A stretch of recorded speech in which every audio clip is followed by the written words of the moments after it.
This video is going to show the final detailing and the finishing that we are doing on our shoes, how you can add those extra little touches to really kind of bring the shoe to life. All those details and cleaning are going to bring it to the next level. Whether you're doing a slab shoe or one that is constructed with coil panels, you can really add those details when the shoe is leather hard. Before showing the actual shoe though, I'm going to be making this sampler of the different techniques you might use. The first thing I want to do is create a panel where it makes it look like there's a piece of maybe leather stitched on top of another one. So I'm going to score and slip a coil and blend one side or one edge of it, and that's going to make it look like the part on the right hand side is sticking up above the part on the left. And on the other side, now I'm just rotating around. I'm going to do the same sort of thing, just with a totally different approach. I'm just pushing down the clay with the edge of a wooden tool. So again, that's two ways to make a panel. Now this is a sculpture technique. If you use one of the rounded ends of one of those wooden tools, you can just press in with the edge and really make some nice kind of sculptural areas. And next, this is going to be a little strap for doing a buckle, if you happen to have anything like buckles. So I'm making a strap first. And after I have the strap, now I'm going to make the buckle itself, which is just a slab, and I'm cutting the holes out. And then I will attach the buckle. So if this were on a shoe, I would attach it to the shoe. Then I would attach the straps to make it look like it's going through the buckle. I'm adding the little prong thing and little holes. This next technique is when you want to do shoelaces, and perhaps you want eyelets or grommets that shoelaces might be going through on a shoe. So I flattened little discs, and then I've just put a little kind of a circular center there with the end of a tool. Now I'm scoring and slipping my my little shoelace, and these are round shoelaces that I'm doing. You know, they're a round and they're a flat. Now I'm making the little eaglet, the little end of the shoelace. And when you attach the shoelace, you want to make sure it's laying down on the surface of the shoe and it's scored and slipped. Now this other shoelace, I'm going to flatten it a little bit. And this time I'm just doing just a regular hole, no eyelet really, but I am scoring and slipping. So the end of it looks like it's going in the hole. And again, scoring and slipping, and then kind of sealing with a paintbrush to make sure it's laying down. Now for this little decorative slab that I did earlier, I'm just putting a texture on the edge just by pressing it in with that wooden tool. Pressing is a great way that you can add texture with any sort of tool. You want to experiment with that. Next, this is going to be like a real thin slab that might be a decorative addition onto a shoe. So I'm scoring and slipping that thin slab, attaching that, and then kind of sealing that with the paintbrush, making sure it's adhered well. You can try just practicing texturing. Think about, do you have fabric that has some sort of a texture? And you can try various tools to create kind of a cool texture with. And I also have some samples in my classroom that you can see of different textures. Now here I'm adding stitching. I'm just using a needle tool, and you will always find that adding stitching is easiest when your clay is in the leather hard state. So it's easiest to do. And then here I'm just adding one more sculptural area, again just by pressing with the end of a larger wooden tool this time. So it's kind of a nice way you can get a three-dimensional effect. So those are the techniques that I use, and I'm going to utilize them on this shoe. So this one has been through 2 days already, so I've kind of cleaned up some of the joints, and I've made sure that it's looking, the form is accurate. Now here I'm just kind of sculpting, again with one of those wooden tools, You could add the coil to create the different panels, but here I'm just kind of pushing down. I just want to kind of create the different levels there to make it look like, again, the fabric is, or the leather is on top of another one.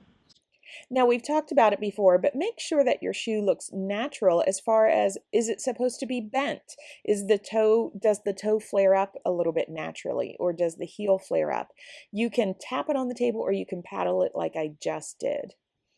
Now, the next thing too is we talked a little bit before about making sure that the opening of the form looks correct. But if this is an athletic shoe, it might not have quite enough of a scoop here.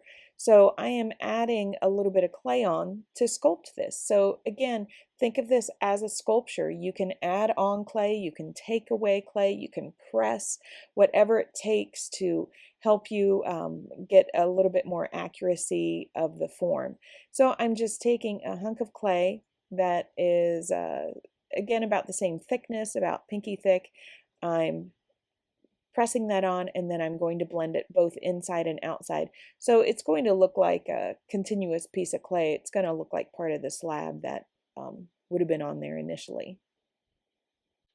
And once I get that attached, then I'm just going in there and really trying to tidy it, clean it with whatever tools are most appropriate. Ribs, wooden tools, sculpting the top edge just to really clean that up.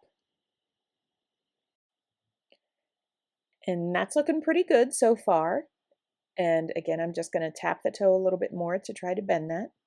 Now I'm going to look at that toe area because I do want to add that kind of a rubber that comes up on the toe of like an athletic shoe.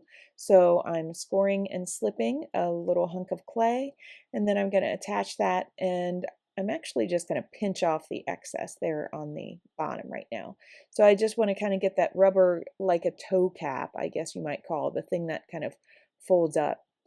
Now I'm going to make some coils that I am going to be putting on the sides of the shoe, because in order for this to look a little bit more like an athletic shoe, this style of shoe, the sole would kind of flare out. So I'm making one of those wedge shaped coils that we did on the little skill builder coil pot. So I'm holding my little roller at an angle. So one side is fat, one side is skinny. And I'm just trying to tidy it up and make sure it looks even. So it's kind of wedge shaped like a triangle. I'm going to set the coils to the side while I work on the holes for the shoelaces. So the bottom two holes, I'm just making a straight regular holes. You can carve them, you can press them. I'm not doing anything fancy on them. Now the top two holes, I'm going to end up by making the little eyelet rings like I did on that technique sampler at the beginning. So when you are making the eyelet holes, remember that if you take a ball and then flatten it, and then slip and score the ball on. So here I'm just trying to show that it's going to be like the silver eyelet. And then after you get them all attached, okay, then I'm just going to add a little circle dent just with the end of a tool. And that is a nice way to create the eyelet. And now I can go ahead, and I'm still tweaking and cleaning a little bit, but now I need to address the sole because you can see it looks uneven, it looks messy. Now is when I'm going to score and slip and add those triangular wedge coils that I had made. I'm just going to wrap it around, scored and slipped, wrap around the edge. And then I really have to adhere it well. I'm going to be blending it on the bottom side. So I'm taking that bottom edge, blending it to the bottom of the shoe. And I just really want to make sure that it's nice and blended. This is going to really change the entire look of the shoe. It's going to look more like an athletic shoe.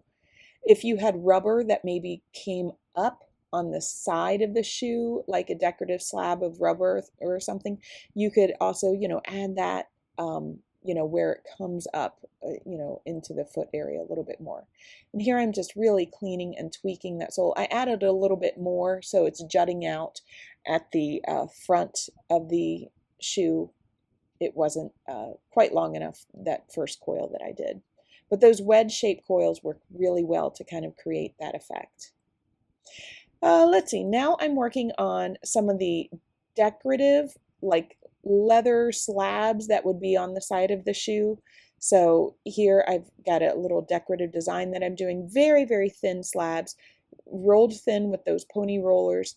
And there I'm making a couple layers and then cleaning that up with a paintbrush. I'm just cleaning up a little bit more with ribs, with other tools, with a paintbrush. I notice I am working on foam, something that's protecting it so I don't damage it, because if you just turn it sideways on the table, you're going to squish out your nice designs, and you certainly don't want to do that. Here I'm just taking another, like a thin piece of leather that would be over the toe area as a decoration. I slipped and scored that on, tweaking a little bit more, cleaning up as I go. Oh, now I'm adding the stitching just by dotting it with the needle tool. And then I am adding a little panel. It's like a little reflector on the back of the shoe. So I'm adding a thin panel there. And now I'm adding just a little bit more of a three-dimensional look to it, kind of sculpting the edge of the sole. And you can look at your soles to, make it match however you want. I'm improvising a little bit, and I'm just doing I'm actually doing my initials in the sole here, but I'm just trying some different textures to show that you could do with a sole, But again, you could look at your sole, think about how does it look, and you could try to replicate that. If you need to add clay on, you certainly could, or you could just carve into it, whichever way works best for yours. And then once you are pretty much clean with the carving, then you can always clean that carving up with a wet paintbrush. Now lastly, I am doing the shoelaces. I always save the laces for the very, very last thing because they are the easiest thing to break. So as I showed in the technique sampler, you can do round laces, you can do flat laces. You'll see some examples in my classroom that have both round and flat, and use whatever is appropriate for yours. And again, the key thing is when you have the shoelace at the end and it's draping down, please make sure it's anchored to the shoe by scoring and slipping. Otherwise, it will snap and break off. You need to make sure it's anchored. Hopefully you enjoyed learning a little bit more about cleaning and refining the shoes. This video was probably almost 3 hours in length, but condensed down, so you can see it takes quite a while to do all your finishing details, but it is worth it because it's fun.